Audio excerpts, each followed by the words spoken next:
Habari ma Africa, mimi ni King, nina furaha kukutana na wewe. Asante kwa kutazama King Said So. Ladies and gentlemen, today I want to cover just 3 topics for you guys.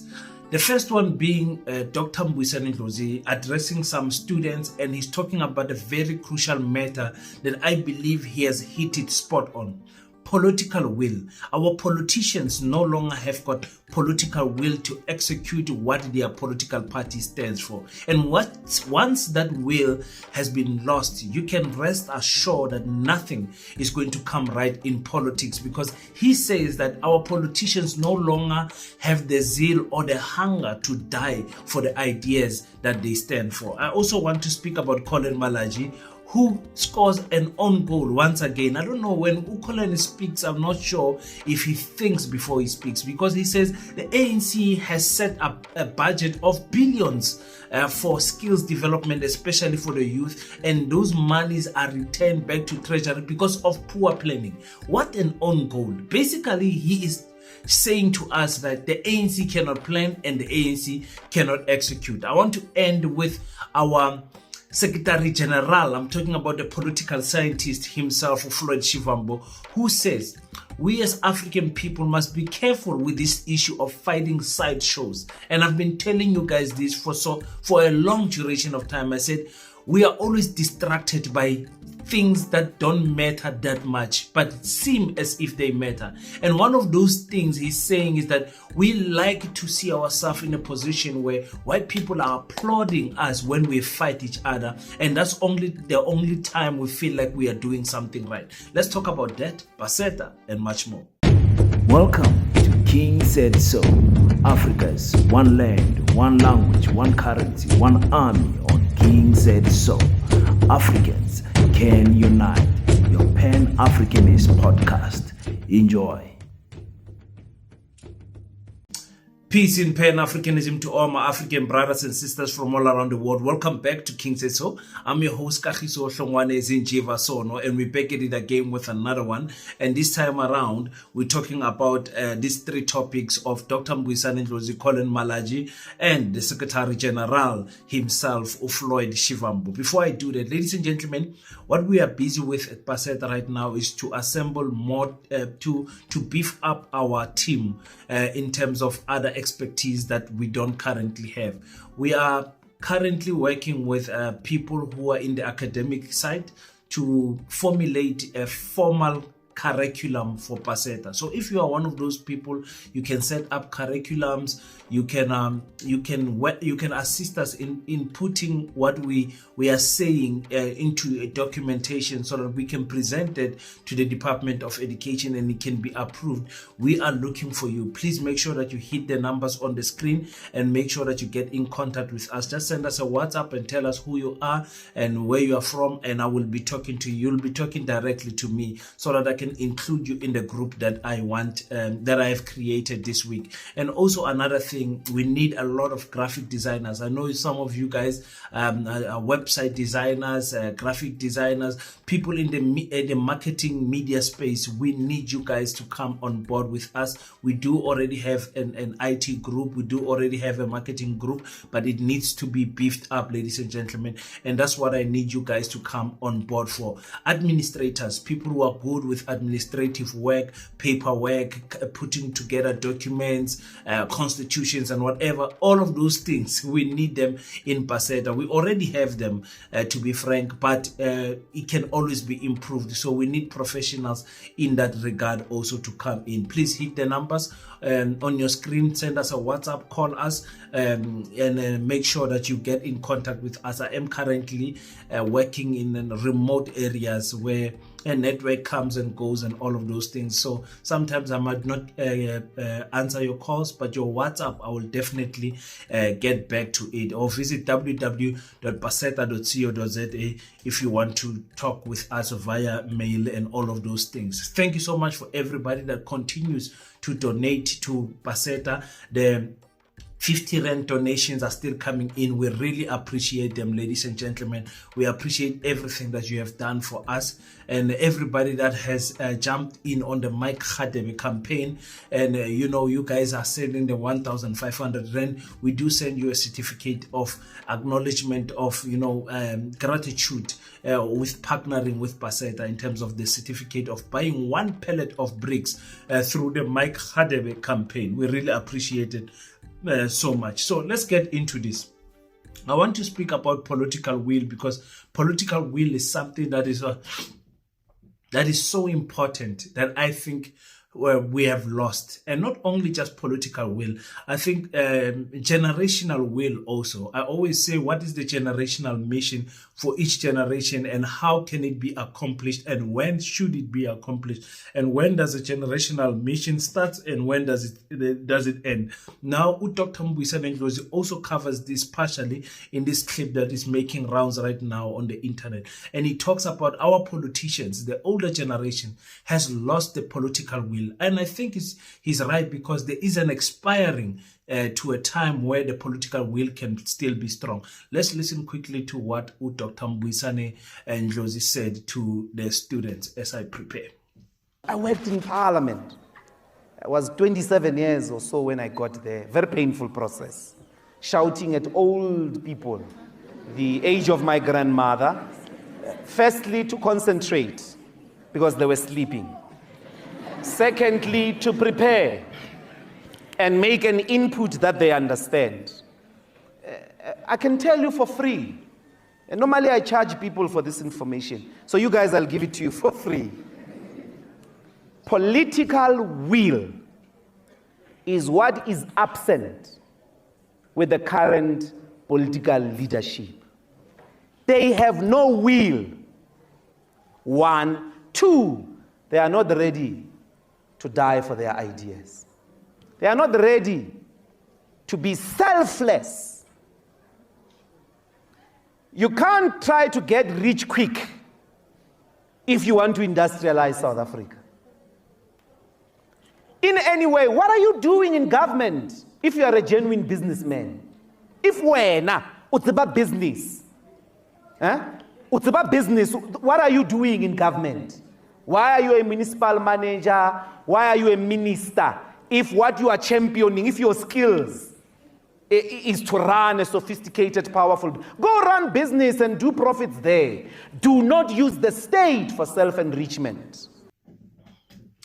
I think many people have not given the first generation of EFF parliamentarians enough credit that they deserve. That group, abo Mpile Mautwe, bo Julius Silomalema, Floyd Shivambu, Dr. Ndlozi, and the others, they are just a golden generation when it comes to politics in South Africa. And because they had the hunger in the beginning as young people, the radicalness to attack issues was there. The zeal to fight was there. So it is true. At the age of 29, in your 30s, when you find yourself in parliament, you are going to find yourself clashing head with the older generation. And I think the older generation has completely bailed out in the issue of fighting for what they stand for. The political will is no longer there, ladies and gentlemen. And we see it in every politician. The older they get, the more that will dies off slowly. And it's because of you can't beat Father Time. Honestly, it's very exceptional instances like Jacob Zuma in his 80s, still wanting to form a political party, still wanting to fight for black people, still wanting to unite black people. Those type of things are very rare to find. I've always said, in 2024, I was a very big EFF advocate. I was saying, guys, if ever there is a time for Julius Malema to be president, it's now. That's what I was saying in 2024. I said, because the current Julius Malema that we have has toned down from the radical Malema that we knew. We knew a radical Julius Malema. Even now, people are complaining, the international community is complaining about Julius's character and everything. we have seen worse. The Julius that we have right now is very modest. Yes, he's still robust in terms of now and then he will speak in a, in a very, I don't want to say aggressive tone, but he will stick in a revolutionary tone. Let me rather say revolutionary tone.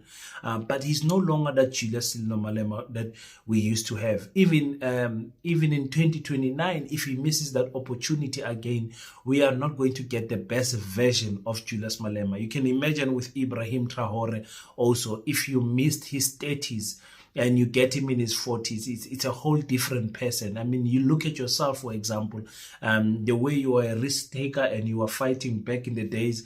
Right now, with David Orders, children, marriage, and all of those things, you're a little bit toned down a little bit. And that's what I don't want to lose in myself, because I'm still in my 30s, still a young man. I don't want to lose it, because what Dr. Ndlozi says, he says they have lost, they're no longer willing to die for their ideas. And for me, that idea is Pasetta, the Pan-African School of Economics, Technology and Agriculture. I think I will pass the baton quickly to the next person as soon as I feel like I'm no longer willing to die for that dream of Pasetta to come alive. You must be able, wise enough. They say a great dancer knows when to leave the dancing floor. So we must, the politicians must make way for the younger generation, or not necessarily hunger and a younger generation, but the hungry generation that comes in. You can still be hungry in your 40s, 50s, whatever, but it's very rare that you find a person that is in politics for a long time that still has the zeal in their 50s, 60s, and 70s. Look at Abu Gwede Mantashe, look at Abu Paul Mache, look at most of these old politicians. We can make example about Patricia de Lille. Look at her when she was younger, in her 30s, 40s, and look at her now. Everybody, they tone down eventually. I want to speak about Collen Malatjie. Collen Malatjie is scoring on goals again. Scoring on goals, literally attacking the ANC without the political awareness of what he said. If you missed that clip, this is what he said. I mean, there's billions of rents that are taken back to treasury every year because sitters are unable to spend them. And people don't know about them. There's money set aside for skills development of the youth of South Africa that because of poor planning, they are unable to implement them. That must be addressed urgently, because there's a lot of young people on the streets of on our townships every day not doing anything. While we are creating employment opportunities for them, reskill them as a first opportunity, because if you are saying that their skills are not aligned to the economic activities of the country, but there's a budget for that. And South Africans must know that there's a budget set aside by the government of the ANC to reskill the people of South Africa. But that budget, it's end up being not used because those officials who are appointed as managers and directors, they don't plan properly. And if you can't plan, you can't spend. Because we are businessmen, if you can't plan, you can't spend. Now, the poor planning system, those who are deploying government must whip those who are not implementing in administration, because we can't be taking back billions when we are saying that there's high level of unemployment. There's no hope there in the ANC. There's absolutely no hope in the ANC. This is not me saying it.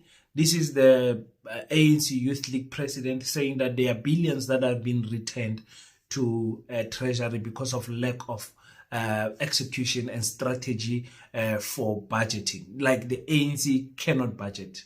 That's what Collen Malatjie says. He says, listen, he says South Africa, this is his words. He says South Africa must know that the ANC has set the money aside for skills development, but because of planning for the budget, that money is returned to Treasury. That's what he says. It's an own goal for the ANC. It's an own goal. And I think other people don't understand. There are things that you say in public, and they say there are things that you say behind closed doors.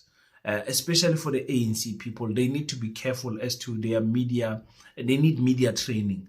Collen Malatjie does not have media training. Many politicians don't have media training anymore. They're just speaking out of their ass, basically, scoring a lot of own goals. And we as content creators enjoy that a lot. You can't say what you said, Collen. You are part of the ANC. You can't speak as if you are in the opposition outside the ANC. You are in Lituli House. You're part of the leadership of the ANC. So what nonsense are you talking? What rubbish is this? Billions of money returned by the sitters because of a lack of planning for skills development. Now, imagine you are an unemployed person, an unemployed youth, and you are hearing this. You know that you have set your applications in. You know that you need funding for a business. You know how the SETAs are assisting many people, and you are sitting there. You don't have money, and you are an ANC youth member, and you are hearing what your youth president is saying. Literally, trillions are returned. I want to buy a score on my own goal, but Collen Malatjie, no. The ANC, but actually there's no more hope for the ANC. We just look at them and say to ourselves, when is the time coming where the coffin will finally be lowered into the ground that it deserves? And it's a very sad thing to say that, because we don't want the complete death of the ANC. We want a revamp, a revived new leaders in the ANC. I think new leaders can take that ANC to not to greater heights, but to better position than what they have right now in society. I want to speak, ladies and gentlemen, slightly about what the Secretary General Floyd Shivambu said when he said, we are always fighting sideshows. I mean, every week I tell you about these guys. Don't be easily distracted. This is what Floyd Shivambu said. Some of us, like, mistakenly were part of wrong things there. Like, we say, no, we're fighting sideshows, where a head of state is talking about the strategic resource of land and mineral resources to say, let's give this to our people. But the focus of where he was leading was that, no, he must pay back 15 million rand or 8 million rand for a house built for him in Kwatakwa to news. And then we think that becomes normal politics as black people. And then we feel powerful about that when white people cheer you that, yeah, go on, fight on. They even join you on the streets. Zuma must fall. Zuma, and then we join, we think that is very powerful. When a president says that, comrades, let's unite all of us. Let's take land. Let's give free education up until higher education level. Let's give implements and tractors to farmers so that they can farm as is called for in the Freedom Charter. No, ourselves, no, we don't want that. We want you to pay 15 million rands because government built you a house. Yeah. Guys, African people, Vugan. I know some of us, we don't like Floyd Shivambu. We don't always take what he says seriously. But what he's saying now, he's on point. Us as African people, we are always fighting sideshows. And we are happy to do that. We are very, very much happy in seeing ourselves divided, fighting each other and everything. And I tell you guys, media distracts us, especially mainstream media distracts us so much. Because I like selective media. I like YouTube. I mean, some of you have heard me say, I don't have DSTV in my house. There's no mainstream media input that comes, consumption that comes to me directly. So the news that I speak about here is news that I went and searched. I call it selective media because you can select which podcast you want to watch. You can select which show you want to watch. Showmax, whatever the case can be, unlike media that you are forced to watch things that you don't want to. You watch the news, you want to watch a specific topic, other topics come in that distracts you and program you to think in a certain way. And Zuma Must Fall was one of those times where media funded propaganda was put on the face of South Africans. That's actually the time where I stopped and looked and said, no, but really, with all the problems that we have as South Africans, this is the one that we want to address more than everything. I knew that there is level of corruptions. I understood that there was money that was spent unduly at Nkandla household and all of that. I understood that very well. But I said there was bigger issues that we have in South Africa. And remember, those years, that's when Abu Afri Forum were finding their strides and growing as an organization and NGO and all of those things. That's when Abu Orania were developing a lot. We were fighting each other at that time. And I agree with Floyd. Once you hear white people praising you, white people cheering you up for the beautiful video that you made on YouTube attacking another African person, you must just know you are doing something wrong. You must just know that you are doing something wrong. It has to come to a point where you are so pro-African that they feel that you are racist towards them because you are not speaking about them. Up until they start attacking you on the channel, you must look at them on the comment sections. Just look at them, some of them, they are here on the comment sections. When I do lives all the time, they come and attack. They call me the racist king and all of that. Up until you reach that level, you have not yet arrived as a Pan-Africanist or as a pro-African person that advocates for African unity. Why are we distracted so easily as African people? Is something that we need to wake up on. Hence the call of Pasetta. Being the founder of Pasetta, the vision bearer of Pasetta, there isn't an hour that passes without me thinking about that project, to think it as how big it is, how much money we need, how we're going to put the team together, who we need to take in, who we need to take out, and all of those things, because some of the people also reach their expiring date. God places people in your time for a season. Time.